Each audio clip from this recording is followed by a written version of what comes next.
آج ہم مولانا اشرف علی تھانوی کی کتاب اشرف الجواب سے ایک بہت ہی اہم اور گہرے سوال کا جواب جاننے کی کوشش کریں گے۔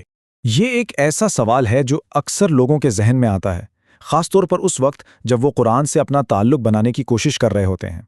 تو چلیں دیکھتے ہیں کہ آخر یہ سوال ہے کیا۔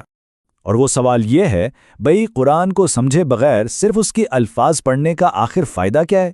یہ ایک بہت عام اعتراض ہے اور آج ہم اسی کا وہ جواب دیکھیں گے جو اس کتاب میں دیا گیا ہے۔ تو مولانا تھانوی اس کا جواب ایک بڑے ہی دلچسپ نقطے سے شروع کرتے ہیں۔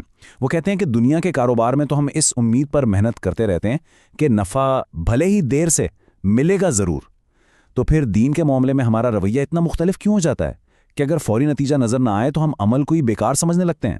تو آئیے اس اعتراض کو ذرا عقل اور منطق کی کسوٹی پر پرکھتے ہیں، کیونکہ اکثر یہی دلیل سامنے لائی جاتی ہے۔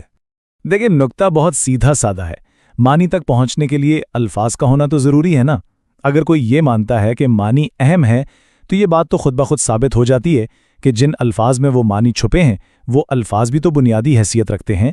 آخر الفاظ کے بغیر معنی کا وجود ممکن ہی کیسے ہے؟ اور جو بات واقعی میں بڑی دلچسپ ہے وہ یہ ہے کہ خود قرآن اپنے الفاظ کی اہمیت پر کیسے روشنی ڈالتا ہے۔ قرآن مجید کے لیے دو نام استعمال ہوئے ہیں، ایک قرآن یعنی پڑھی جانے والی چیز اور دوسرا کتاب یعنی لکھی جانے والی چیز۔ اب ذرا غور کریں، پڑھنا اور لکھنا دونوں کا تعلق کس سے ہے؟ الفاظ سے اور ان کے نقوش سے، نہ کہ صرف معنی سے۔ یہ اس بات کی اتنی واضح دلیل ہے کہ اللہ کے نزدیک الفاظ خود بھی مقصود ہیں۔ جو لوگ یہ کہتے ہیں کہ الفاظ بیکار ہیں، وہ دراصل انجانے میں قرآن کے حفظ اور اس کی حفاظت کے پورے نظام کو کمزور کرنا چاہتے ہیں۔ کتاب میں لکھا ہے کہ یہ تو ایسا ہی ہے جیسے کوئی اللہ کے نور کو اپنے منہ سے بجھانے کی کوشش کرے، لیکن اللہ تو اپنے نور کو مکمل کر کے ہی رہے گا۔ تو پھر اس اعتراض کو ایک طرف رکھتے ہیں اور دیکھتے ہیں کہ بغیر سمجھے تلاوت کرنے کے وہ ٹھوس فائدے کیا ہیں جو کتاب میں بیان ہوئے ہیں۔ ان میں سے 3 سب سے بڑے ہیں۔ پہلا، معنی کی حفاظت۔ سیدھی سی بات ہے، جب الفاظ محفوظ ہوں گے تبھی تو معنی بھی محفوظ رہیں گے۔ دوسرا، آخرت کا سکہ۔ یہ ایک ایسا انعام ہے جس کی اصل قیمت اگلی زندگی میں پتہ چلے گی۔ اور تیسرا، اللہ کی توجہ، یعنی تلاوت کرنے والے کو اللہ تعالیٰ خود توجہ سے سنتا ہے۔ اور یہ انعام کتنا بڑا ہے؟ حدیث شریف میں آتا ہے کہ قرآن کے ہر ایک حرف پر 10 نیکیاں ملتی ہیں، یعنی صرف الف لام میم کہنے پر 30 نیکیاں۔ یہ وہ نفع ہے جو شاید فوری طور پر ہماری آنکھوں سے اوجھل ہو۔ یہ آخرت کے سکے کا تصور بہت خوبصورت ہے۔ اس کو یوں سمجھیں جیسے کوئی شخص سفر پر جانے سے پہلے کسی دوسرے ملک کی کرنسی جمع کرنا شروع کر دے۔ ہو سکتا ہے اس کے اپنے ملک میں اس کرنسی کی کوئی قدر نہ ہو، لیکن منزل پر پہنچ کر ہی اس کی اصل قیمت کا اندازہ ہوتا ہے۔ اب اس پوری بات کو مزید واضح کرنے کے لیے کچھ بہت ہی عمدہ مثالیں دی گئی ہیں جو ہماری روزمرہ زندگی سے تعلق رکھتی ہیں۔ آئیے ان کو دیکھتے ہیں۔ ایک مثال دریا کی ہے۔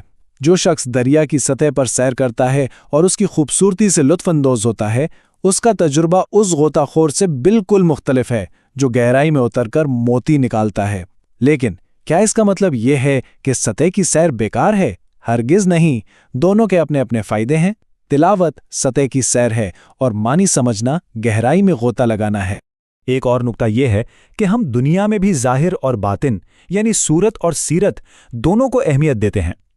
ایک خوبصورت لباس ہو یا ایک باعزت چہرہ، ان کی اپنی ایک قدر ہوتی ہے۔ اگر صرف باطن ہی اہم ہوتا تو ہم ظاہر پر کبھی توجہ ہی نہ دیتے۔ اور اس کی سب سے گہری مثال میت کے جسم کی ہے۔ جب روح جسم سے نکل جاتی ہے تو اصل جوہر تو چلا گیا، لیکن کیا ہم اس جسم کو بیکار سمجھ کر پھینک دیتے ہیں؟ نہیں، بلکہ اسے پورے اکرام کے ساتھ دفن کیا جاتا ہے۔ یہ ثابت کرتا ہے کہ صورت کی یعنی الفاظ کی بھی اپنی ایک حرمت اور اہمیت ہے۔ تو اس ساری بحث کا خلاصہ کیا ہے؟ آخری اور فیصلہ کن نکتہ کیا نکلتا ہے؟ حاصل کلام یہ ہے کہ قرآن کے الفاظ اور اس کے معنی دونوں ہی اپنی اپنی جگہ مقصود ہیں اور دونوں ہی بے پناہ برکت کا ذریعہ ہیں۔ ایک کو دوسرے کی وجہ سے غیر ضروری قرار دینا درست نہیں، کیونکہ یہ دونوں ایک دوسرے سے جڑے ہوئے ہیں۔ اور یہ تجزیہ ہمیں ایک آخری بہت گہرے سوال پر چھوڑ جاتا ہے کہ اگر صرف الفاظ کی تلاوت میں اتنی برکت اور اتنا ثواب ہے تو پھر ان الفاظ کے معنی کو سمجھنے کا مقام اور اس کا مرتبہ کیا ہوگا؟